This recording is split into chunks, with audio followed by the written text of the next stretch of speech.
Welcome to this weekend's edition of Mocs News. We hope you had a good spring break. I'm Dhruv Rathod. And I'm Alexandria Adams.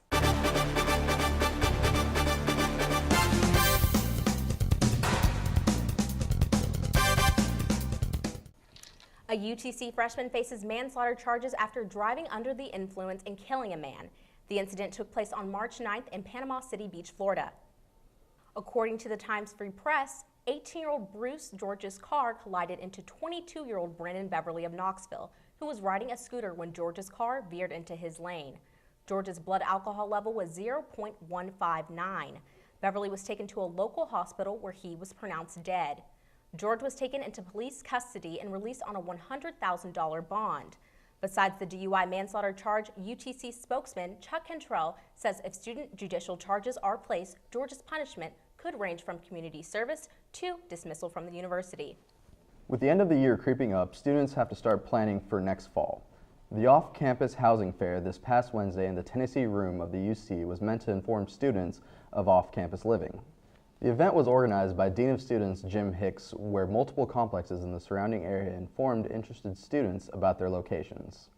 We realized that not every student who wants to live in housing can live in housing, and so we wanted to create, I guess a facilitated transition from a student who's been living on campus to off, so to provide an opportunity for them on campus without running around to multiple complexes, to talk with multiple complexes at once, and also to get some information about living off campus, get some information about finances, all in one place at one time, to kind of help transition from an on-campus student to an off-campus student. Students were able to get information on the complexes by speaking to each of the consultants who brought pamphlets giving details on housing. This proved beneficial to students who were mostly sophomores planning to move out of UTC dorms. I see a lot of information and there's a lot of options, and at first I had no idea where to start, so this seemed like the perfect place to get to know where different stuff was. I mean, I think it's a really good thing to do to help, basically, kids out, to help to find a place to live instead of having to call a bunch of places. If anyone missed this event, you can go visit offcampushousing.utc.edu to get more information. Hicks says he plans to host this event again in the future during the spring semesters for anyone else who would be interested. Dining Services plans to expand on food options based on what students want. Courtney Myrick has more on this. Moe's, Chick-fil-A, Subway, all options for UTC students to enjoy. But are there going to be any changes? With more, I'm Courtney Myrick with Mocs News. The city of Chattanooga has a wide variety of dining options, but UTC students want to know what's available on campus now and what could be coming soon.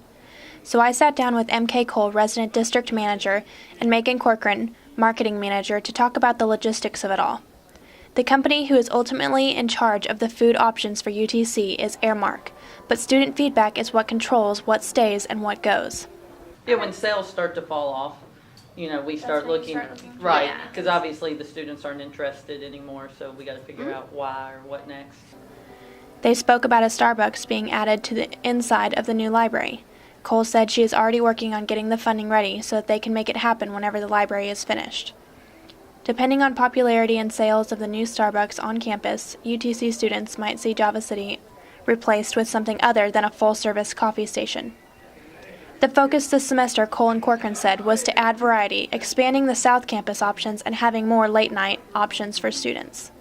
Yeah, we really don't have room to add anything else in here. Our focus this semester has been, and we had some struggles, so we have to kind of revisit it, is more of the restaurants for Chat Fair, to kind of add a little variety when we're not able to change something. Both Cole and Corcoran pointed out that this is all part of a process, and UTC students can expect some changes in the future. If students have any questions or comments about UTC dining options, they can email Megan Corcoran at corcoran-megan@airmark.com. Spring break has ended and is back to the drawing board for SGA. The meeting this Tuesday was brief with no guest speakers, yet discussions have arose regarding the 2014 elections that will be coming up next month. There were also talks on the search for a new Vice Chancellor of University Development.